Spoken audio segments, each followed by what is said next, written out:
여러분 안녕하십니까? 뉴스데스크 제주입니다.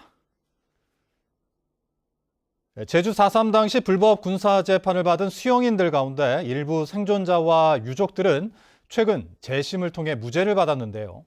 소송이 어려운 나머지 2천여 명에 대해 검찰이 직접 재심을 청구해 희생자 명예회복에 나섰습니다. 김찬영 기자입니다. 지난 1949년 제주 4.3 당시 어머니가 군사재판을 받은 강철훈 씨. 어머니는 전주 형무소에 끌려간 뒤 행방불명됐고 강 씨는 재판 내용은 물론 방법도 몰라 재심 청구를 엄두도 못 냈습니다. 하긴 하려고나 생각했는데 그분들하고 같이 동참을 하지 못하죠. 아니 그때는 좀 망설였습니다. 좀 내용도 잘 모르고. 강 씨의 어머니처럼 4.3 당시 군사재판을 받고 형무소에 끌려간 제주도민은 2,530명. 일부 생존 수용인과 유족들이 재심을 청구해 무죄 선고를 받았지만 대부분은 유족이 없거나 판결 내용을 몰라 재심 청구를 못하고 있습니다. 이런 가운데 검찰이 직권으로 수용인 2천여 명에 대해 재심 청구를 시작했습니다. 지난해 4.3 특별법 개정으로 직권 재심 조항이 마련됐고 합동수행단이 출범한 지 3개월 만에 1차로 인적사항이 특정되고 관련 자료가 구비된 20명을 우선 청구한 겁니다. 그 당시에 군사재판이 이루어진 그 형태는 다 입증되어 있기 때문에 그런 것들이 충분히 간접 증거가 되어서 재심 개시도 될 것이고 또 결국은 그 전국적으로는 그런 그 공소기각 또는 무죄 판결이 날 거라고 그렇게 예상하고 있습니다. 수행단은 소송이 진행 중이거나 개별 소송을 마친 수용인을 제외한 2천여 명에 대해 2년 안에 모두 재심을 청구한다는 계획입니다. 하지만 사실관계 확인이 쉽지 않고 2,000명이 넘는 수용인을 재판해야 하다 보니 전담 재판부를 만들어야 한다는 지적도 나오고 있습니다. 검찰의 이번 직권재심 청구로 70년 넘게 전과자 신분으로 낙인 찍혔던 수용인 2천여 명에게도 명예회복의 길이 열리게 됐습니다. MBC 뉴스 김찬현입니다. 제주 4.3 당시 희생자들에 대한 유해 발굴 작업이 계속 진행되고 있는데요. 새로운 유전자 증폭 기술로 유해 5구의 신원이 74년 만에 확인돼 가족의 품에 안겼습니다. 권혁태 기자가 보도합니다.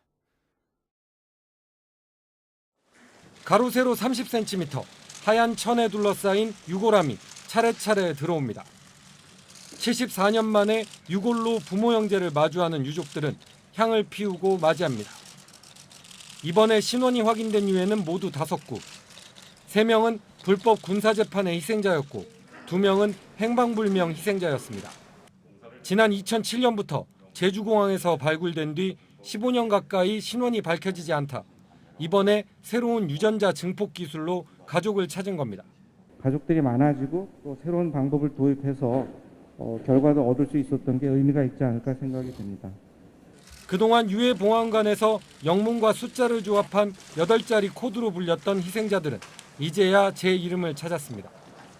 10살 때 영문도 모른 채 아버지와 헤어진 딸은 80을 훌쩍 넘어서야 유골로 변한 아버지를 품에 안았습니다. 이 시국이 안 나시면 어떤 해서 그 아빠 유골을 찾습니까? 유골 찾으면 너무 집안에서도 좋아하는 그냥 살아온 것보다는 더 기쁘고 막 좋습니다. 지금까지 제주공항 등지에서 발굴된 4.3 희생자 유해는 411구. 이 가운데 신원이 밝혀진 유해는 이번에 확인된 5구를 포함해 138구에 불과합니다. MBC 뉴스 권혁태입니다. 최근 제주에서 9살 어린이가 학원 통학 차량에서 혼자 내리다 숨지는 안타까운 사고가 있었는데요. 이번에는 12살 어린이가 횡단보도를 건너다 달리던 차량 2대에 잇따라 치여 숨지는 일이 발생했습니다. 어떻게 된 일인지 박혜진 기자가 취재했습니다. 어제 오후 7시쯤 제주 서귀포시의 한 도로. 패딩 점퍼를 입은 어린이가 횡단보도를 건넙니다. 이내 달리던 검은색 승용차가 아이를 들이받더니 튕겨져 나간 아이는 옆 차로에서 달리던 또 다른 승용차에 잇따라 부딪힙니다. 차량 밑에 바퀴 사이에 애가 깔려있는 상태였죠. 괜찮으세요? 말을 했는데 아이 신음소리만 들었어요, 제가. 아이는 달려오던 승용차에 1차로 치인 뒤 튕겨져 나가 바로 옆 차선을 달리던 차량에 잇따라 치였습니다.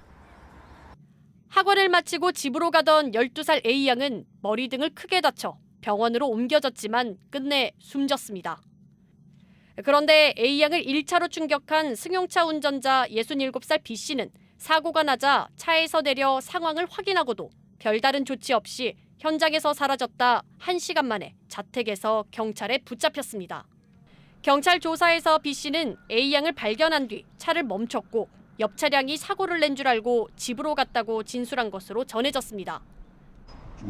처음에 사고 차량은 우측에 정차해 있다가 후에 사고를 처리하는 과정에서 처음에 사고 차량은 안 보였어요. 사고가 난 횡단보도는 주황색 전멸 신호등만 설치된 곳으로 2년 전에도 길을 건너던 70대 2명이 차량에 치여 1명이 숨졌습니다.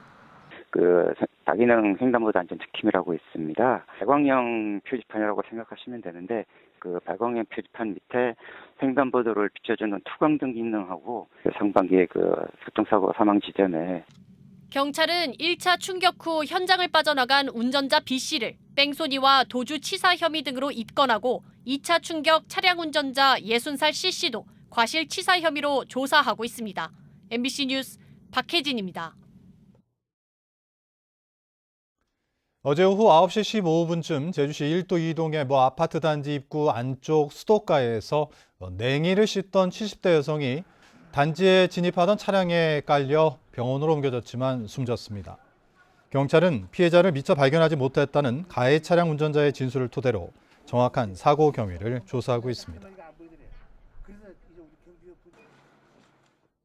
제주에서는 어제 코로나19 확진자 448명이 발생해 역대 최다 기록을 경신한 데 이어 오늘도 오후 5시 기준으로 433명이 확진 판정을 받았습니다. 또 오미크론 변이 감염자가 40명 추가되면서 500명으로 늘었고 재택 치료자 수는 2,000명을 넘어섰습니다. 한편 코로나19 확진자가 폭증하면서 서귀포 보건소는 일반 진료를 축소하고 진단검사와 역학조사 등 코로나19 대응으로 전환했습니다. 해군 장병들이 부대를 무단 이탈해 술을 마시고 군용차를 몰다 사고를 낸 사실이 뒤늦게 알려졌습니다.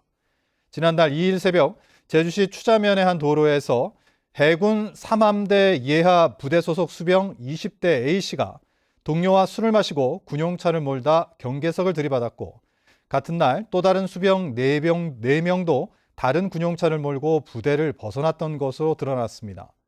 해군 측은 해당 사건이 군 검찰로 넘겨졌고 관계자 징계가 이루어질 예정이라고 밝혔습니다. 더불어민주당 이재명 대선 후보가 오는 13일 제주를 방문합니다.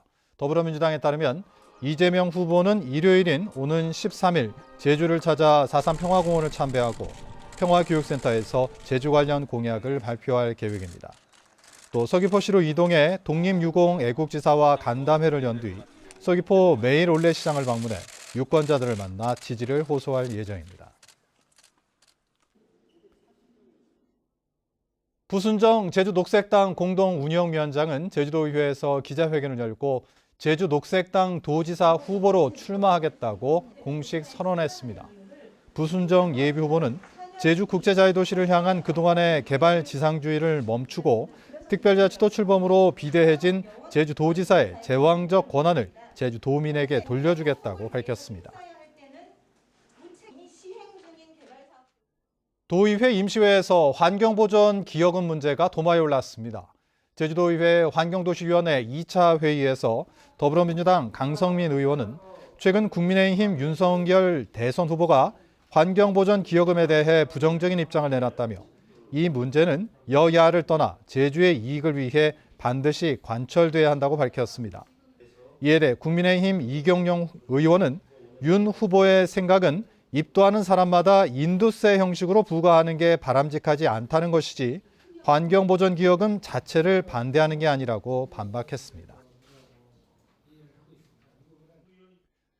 제주도는 올해 곶자왈 사유지 매입 사업에 50억 원을 투입하기로 하고 저당권과 지상권 등이 설정되지 않은 조천과 한경 지역에 생태 등급 1, 2등급지 곶자왈 매입을 추진합니다.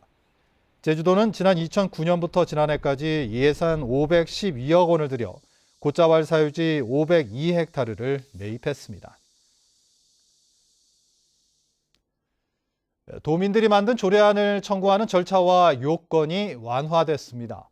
제주도의회는 주민조례 발안에 관한 법률 시행에 따라 청구권자 연령이 기존 19살에서 18살로 낮아졌고 주민조례 청구도 1,025명 이상의 서명이 있으면 가능하게 됐다고 밝혔습니다. 또 지난 8일부터 주민 직접 시스템을 통해 도의회를 방문하지 않고도 주민조례 청구와 각종 증명서를 발급받을 수 있습니다. 이상으로 뉴스데스크 제주를 마칩니다. 시청해주신 여러분 고맙습니다.